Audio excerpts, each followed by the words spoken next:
Jadi ibaratnya kalau teh itu membuat kita berpikir dalam. Teh membuat kita berpikir dalam. Nah, kopi membuat kita berpikir cepat. Wah, ini saya ingin mengajarkan bagaimana cara meminum kopi. Oh, yang baik dan Ada, benar. Oh, ada. aduh, baru tahu. Jadi saya juga bisa mengajar cara bikin kopi, berbagai teknik penyeduhan kopi. Tapi kali ini kita singkat aja, ya. Cara minum kopi. Bikin saya penasaran sedikit saja mungkin. Siap. Tentang itu loh, efek samping dari kopi saset itu loh. Bukan efek samping. Apa efek? Jadi gini, kopi itu bisa saya kelaskan ke dalam 4 kualitas. 4 kualitas.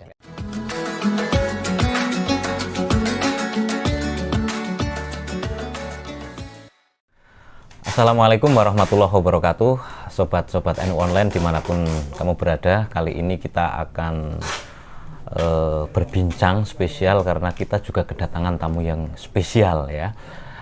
Tema kita pada kesempatan kali ini agak berbeda ya, yang biasanya membahas agak-agak sedikit lama. Kita akan membahas tentang kopi ya, karena kopi ini bagi NU atau bagi warga NU itu penting. Banyak kiai-kiai di pesantren atau santri-santri itu akrab dengan kopi, atau secara umum orang Indonesia dan bahkan di seluruh penjuru dunia itu suka kopi. Nah, kita sudah kedatangan bintang tamu atau narasumber. Beliau adalah Dr. Syahrizal Syarif ya.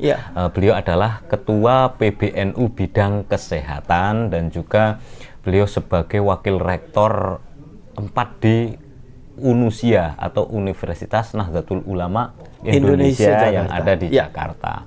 Selain itu beliau juga ternyata nggak hanya dokter ini, tapi seorang pengusaha. Wah, ini layak ditiru. Beliau punya kedai kopi Kimung yang ada di Depok. KIMUNG ya. Semoga suatu saat saya bisa mampir ya. Siap, silakan. Bisa merasakan banyak kopi. Oke, apa kabar Pak? Alhamdulillah ya, sehat. Sehat di tengah pandemi ya. Beliau itu juga siap. pakar epidemiolog ya. Jadi saya kemarin banyak di media itu apa ya, komentar-komentar beliau tentang, saya ngikuti itu dari awal 2020 itu tentang COVID dan pergerakannya macam-macam karena beliau memang ahlinya. Nah, tapi kali ini kita akan membahas kopi ya. Atau saya secara awam itu masih belum tahu ya apakah kopi itu seperti apa, ada manfaatnya atau apa manfaat dan madharatnya itu seperti apa, dan Pak Kiai juga karena pemilik kedai tahu tentu ya, mungkin bisa banyak cerita nanti tentang sejarah ataupun manfaat, terutama ini manfaat plus minusnya peminum kopi itu seperti apa. Monggo Pak Kiai bisa. Ya. Baik, terima kasih. Bismillahirrahmanirrahim. Assalamualaikum warahmatullahi wabarakatuh. Waalaikumsalam warahmatullahi wabarakatuh. Jadi pertama ya, kalau kita bicara soal kopi, kita itu harus melihat ke sejarah. Ya. Bahkan orang Eropa pernah menyebutnya, ini adalah wine of Muslim. Wine of Muslim ya. Jadi ini adalah betul-betul minuman orang Muslim. Kenapa begitu ya? Karena kita tahu kopi ini asal muasalnya dari Ethiopia. Oh, dari Ethiopia ya? Ethiopia. Dan kopi diminum beramai-ramai itu oleh ketika Syekh Sazili ya, berkunjung ke Ethiopia. Nah, setelah beliau pulang, beliau kemudian membuat tradisi baru bahwa pengikut tarekohnya dari Ba'da Isya sampai subuh itu kemudian melakukan zikir dengan meminum kopi. Nah, ini sebetulnya pertama kali kopi itu diminum secara massal itu dalam tradisi Tarekoh Saziliyah. Sehingga kopi dilekatkan kepada minuman Tarekoh Saziliyah. Jadi sebetulnya umat Muslim itu harusnya merupakan pewaris kopi. Ya. Nah, ini dari sisi sejarah. Ya. Berarti mohon maaf sebelum diteruskan, berarti kalau sekarang umat Muslim atau mungkin kita santri hanya ngopi-ngopi tanpa berzikir itu juga kurang afdol. Itu menyalahi sejarah gitu ya. Betul. Dan saat ini kita tahu bahwa ibaratnya itu penguasa kopi di dunia ya, dari sisi minuman itu saya kira Starbucks ya. Jadi bahkan di seluruh dunia jadi dikuasai orang Yahudi. Jadi harusnya pemilik kopi itu, kedai-kedai kopi mestinya orang Muslim ya. Karena dia adalah pewaris ya, kopi. Nah, yang kedua, saya ini sebagai epidemiolog. Epidemiologi itu adalah ilmu yang mempelajari penyakit dan sebab-sebabnya. Jadi memang di dunia kedokteran itu ya 20 tahun yang lalu ya, seringkali dokter mengkambing hitamkan kopi untuk berbagai penyakit. Bahan utama kopi itu memang kafein. Jadi dalam satu cangkir begini kurang lebih 75 mg kafein umumnya. 75 mg kafein. Tapi riset 20 tahun terakhir, apakah itu di Korea Selatan, di Eropa dan sebagainya, di Inggris ya, semua riset tentang kopi dan kesehatan itu menyimpulkan, pertama, peminum kopi itu umumnya usianya lebih panjang daripada tidak peminum kopi. Peminum kopi usianya lebih panjang. Lebih panjang daripada tidak peminum kopi. Warga NU itu berpotensi usianya lebih panjang. Siap. Kedua, bahwa peminum kopi resiko untuk terkena serangan jantung lebih rendah. Kenapa? Ya, karena kopi mempunyai kafein yang bersifat memicu tekanan darah, ya, juga jantung juga degupannya akan meningkat ya, dan itu akan membuat plak-plak awal ya, jadi pembentukan pembentukan lemak di dinding-dinding pembuluh darah itu akan tercegah ya, jadi dia nggak sempat melengket begitu, cegah. Kenapa? Karena dampak dari meminum kopi. Gitu. Nah, yang pasti lain adalah untuk fungsi liver. Ya, orang-orang liver itu kalau sakit liver, apalagi dari virus, hepatitis, dampaknya adalah dia akan mengkerut, namanya serosis. Nah, tidak ada satu obat pun yang bisa mencegah terjadinya serosis, pengkerutan hati. Kecuali kopi. Jadi tanpa sekarang tidak ada keraguan bahwa kopi itu bagus sekali untuk fungsi hati.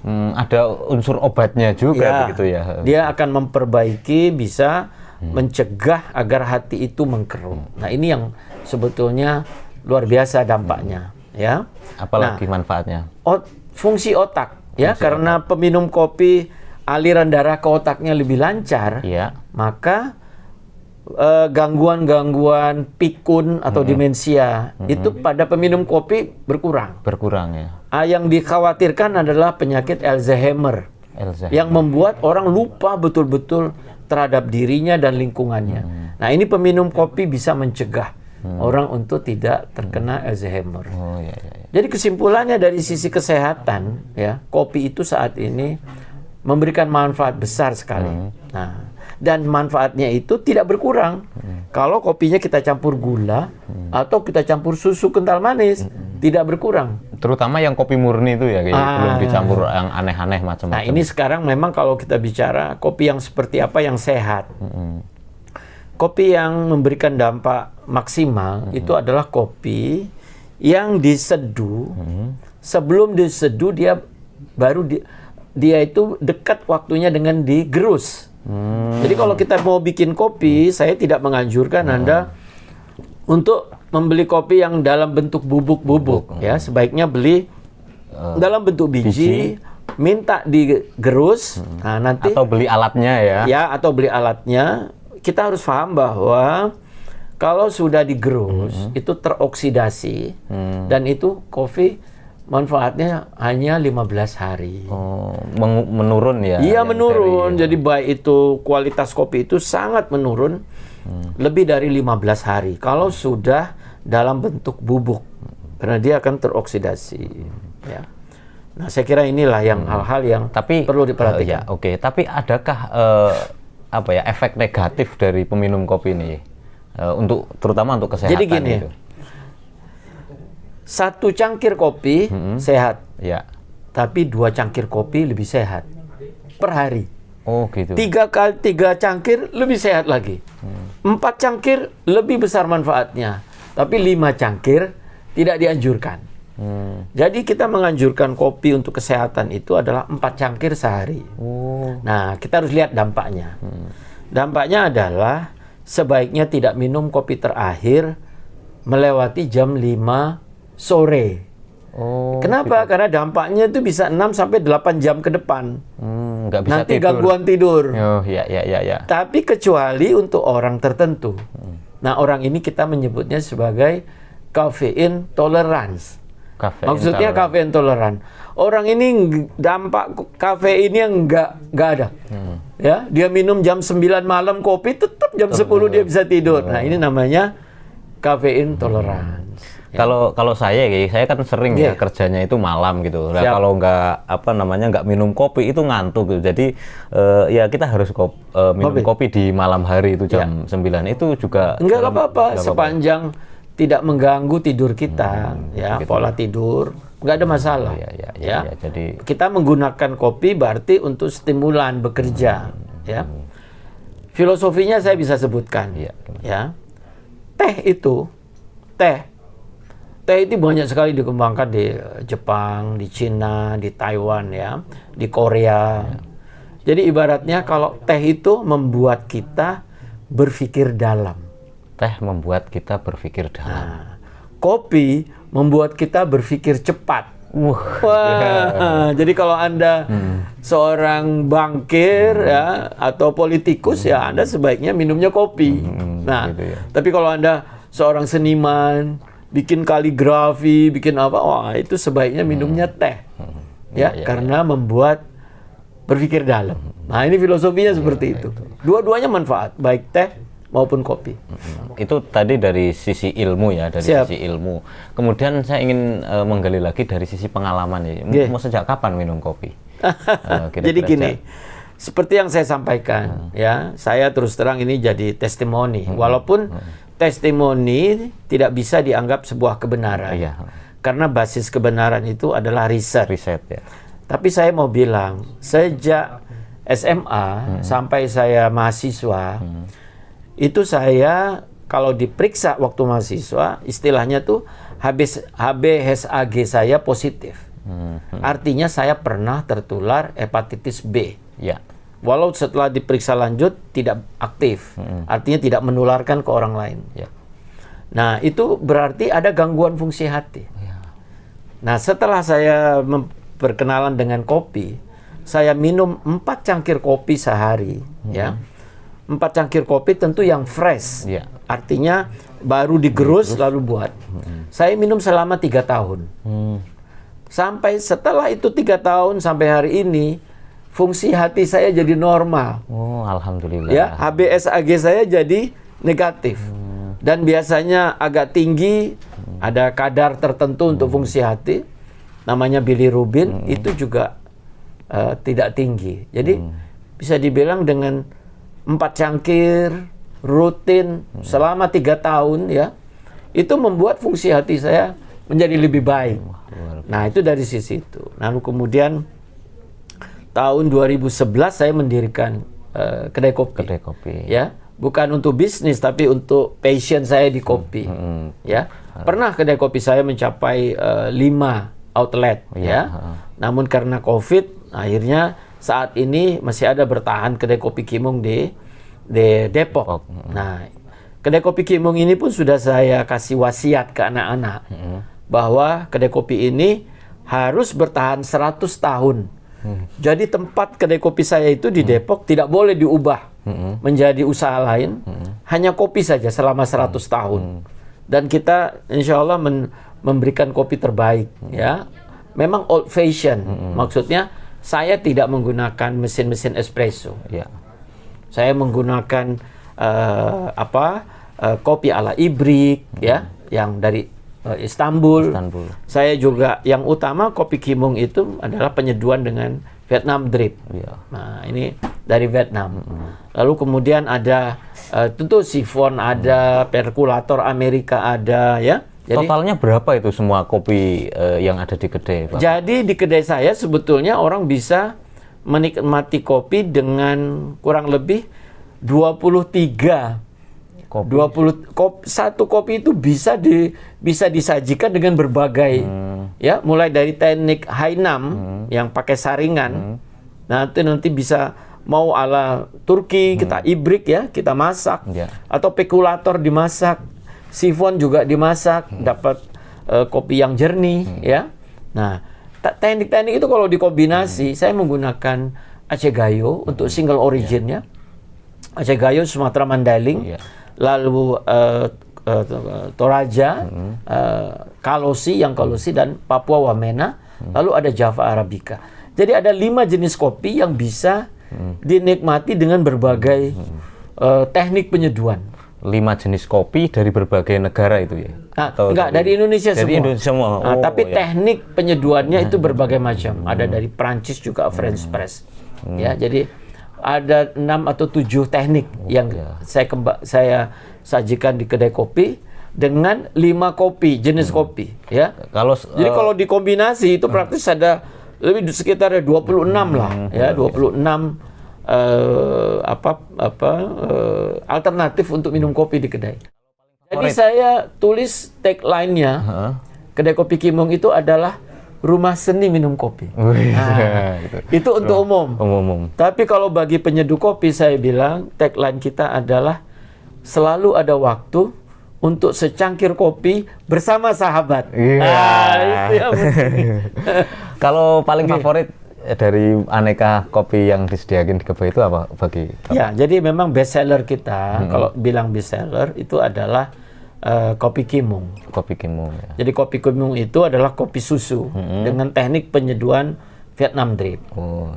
Kalau Anda milih kopi panas kopi Kimung, kopi yang untuk es yang dingin itu tidak sama, berbeda. Ya, yang ini single origin, yang ini istilah kita blended. Karena saya untuk kopi yang es ya, kita membutuhkan kopi yang lebih kuat daripada yang panas. Menarik sekali ini perbincangan tentang kopi. Tapi jangan lupa kita juga sudah ada kopi di depan. Walaupun ini kopi online, nggak tahu ini kiriman dari mana. Kadang banyak kiriman. Monggo silakan. Nah, ini saya ingin mengajarkan bagaimana cara meminum kopi. Yang baik dan benar. Aduh, baru tahu. Jadi saya juga bisa mengajar cara bikin kopi, berbagai teknik penyeduhan kopi. Tapi kali ini kita singkat aja, ya. Cara minum kopi. Jadi tapi sebelum itu saya ingin bilang, ini adalah kopi tubruk. Ini kopi tubruk. Nah, kopi tubruk ini kelebihannya. Kopi yang enak itu kalau pertemuan kopi dengan air itu kurang lebih 4 menit. Nah, kopi tubruk ini setia. Kopi ketemu airnya selamanya. Nah, beda kalau kita bikin kopi dengan mesin espresso. Itu pertemuan kopi dengan airnya itu hanya berlaku hanya sebentar saja, dan itu juga berada dalam lingkungan tekanan tinggi dan suhu yang tinggi. Jadi seolah-olah molekul kopi dipaksakan masuk ke molekul air. Nah, kopi tubruk punya kelebihan. Ya, tambah ke bawah kita, ya, terasa kopi tubruk lebih enak. Karena pertemuan kopi dan airnya lebih lama. Nah, cara minum kopi kita menyebutnya sebagai aftertaste. Aftertaste. Setelah merasakan. Apa yang kita lakukan? Yang kita lakukan adalah kopi itu memang harusnya diseruput. Diseruput, lalu menggunakan lidah, jangan ditelan dulu. Kopi itu kita gosok dengan lidah ke gusi atas. Karena gusi atas adalah sensor terbaik untuk kopi. Setelah itu baru kita telan. Rasa kopinya akan tinggal di gusi atas. Nah, itu cara kita menilai bagaimana kopi, rasanya fruity, earthy, ya, lebih rasa tanah, lebih rasa buah. Apakah tingkat kepahitannya seperti apa, tingkat keasamannya seperti apa. Mari kita coba.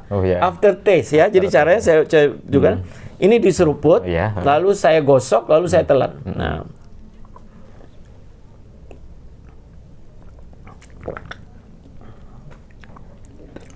digosok ke gusi atas, ya.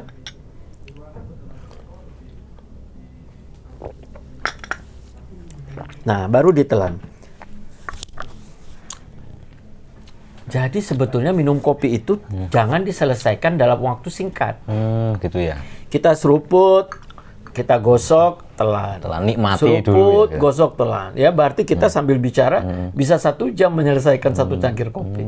Tapi itulah yang sebenarnya cara yang benar minum kopi. Benar dan terhormat gitu ya. Enggak asal minum kopi kayak minum es teh aja. Jangan begitu. Kita nggak menghormati kopinya. Ya. Terima kasih sekali, banyak sekali ilmu yang kita ambil dari Pak Dokter Syahrizal Syarif. Mungkin karena beliau juga akan ada rapat kali ini singkat saja. Terakhir mungkin pesan-pesan untuk peminum kopi ya apa gimana atau rekomendasi atau apa gimana untuk saya gini, kalau kopi itu dipertandingkan dalam Olimpiade Kopi Dunia ya maka kita akan melihat Kopi Santos dari Brazil mendapat 1 medali emas. Dari Ethiopia ada Zarkuse namanya, dia akan dapat 1 medali emas. Dari Kenya akan dapat 1 medali emas. Kolombia dapat 1 medali emas. Tapi Indonesia paling tidak bisa 3 medali emas. Serius saya, ya. Aceh Gayo itu adalah single origin terkenal di dunia. Ada Sumatera Mandailing, ini juga satu single origin yang terkenal di dunia. Toraja yang dari Kalosi itu the best, ya. Lalu ada Papua Wamena, lalu Java Arabica. Kita bisa memenangkan 5 medali emas. Artinya begini, Indonesia dianugerahi tanah-tanah yang ada tua, tanah muda, tanah sedang, ya. Sulawesi, Jawa, dan Sumatera. Yang semuanya subur. Itu membuat subur dan membuat variasi kopi luar biasa. Jadi mari kita kembangkan single origin, kopi-kopi ya yang dari Indonesia. Dan minumlah kopi yang fresh. Saya sama sekali tidak menganjurkan orang minum kopi dari kopi saset. Ya, saya bisa cerita banyak ya kualitas kopi saset ya. Tapi bukan saat inilah. Tapi anjuran saya, minumlah kopi di kedai-kedai kopi ya. Bisa saja kedai kopi tradisional, tapi mereka tahu bahwa kopi yang disajikan hari itu adalah kopi yang digerus hari itu atau beberapa hari yang lalu. Bukan berasal dari kopi bubuk yang sudah lama.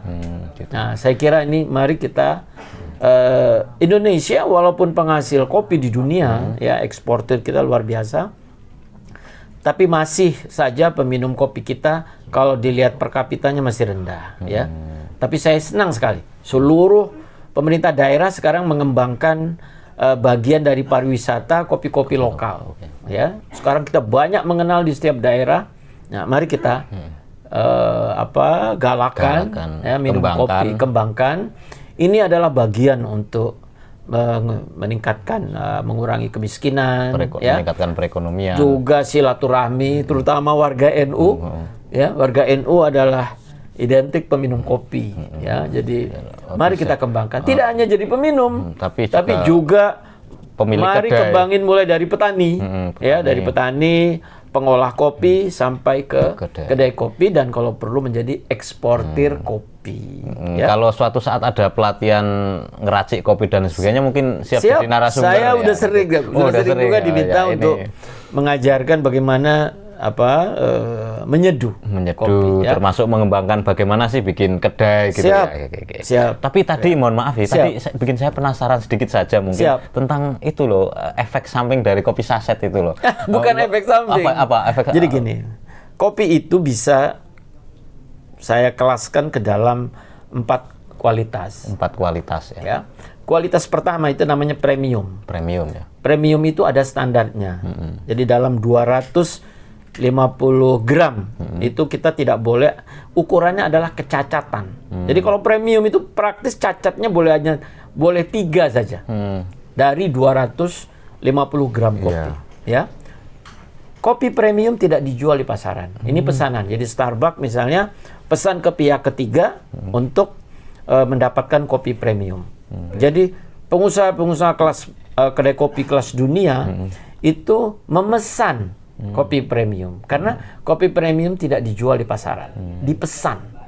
Nah, ini kualitas pertama ya, pesannya. Karena itu harus dipakai tangan, memilahnya dan disortir istilahnya. Sortirnya pakai tangan, handmade ya, pakai tangan. Kualitas kedua namanya down premium. Down premium. Ini KW1. Oh, KW1 ya. KW1 ini yang diperjualbelikan di seluruh dunia. Jadi kalau kita ada penjualan mengekspor kopi, itu sudah pasti KW1. Sudah. Ya. KW2, apa yang terjadi untuk KW2? KW2 ini digongseng, dijual di pasaran, di mal-mal dalam bentuk biji. Ya, ini KW1, KW2 dalam bentuk biji dijual. Ya, sudah digongseng. Misalnya banyaklah ya, kita bisa mendapatkan kopi-kopi yang udah digongseng di mal-mal. Ya. KW3, apa yang terjadi? KW3 ini kopinya digerus. Jadi dijual dalam bentuk bubuk. Jadi semua kopi dalam bentuk bubuk pada dasarnya dia KW3. Oh, ya. Kenapa? Kalau dia KW1 dia ekspor ke internasional. KW3. Lalu yang berikutnya apa? Yang berikutnya adalah bubuk dimasukin saset. Kita nggak tahu persis apa isinya. Oh, ya, ya. Dan itu adalah KW4. Oh, KW4. Nah, maksud saya kalau minum ya paling tidak KW1 lah. Gitu ya. Gitu ya. Atau KW2. KW2 itu biji lalu kita gerus. Kita tumbuk pun bisa. Ya. Kalau minum kopi saset tidak ada efeknya, namun itu adalah kualitas kopi yang paling rendah.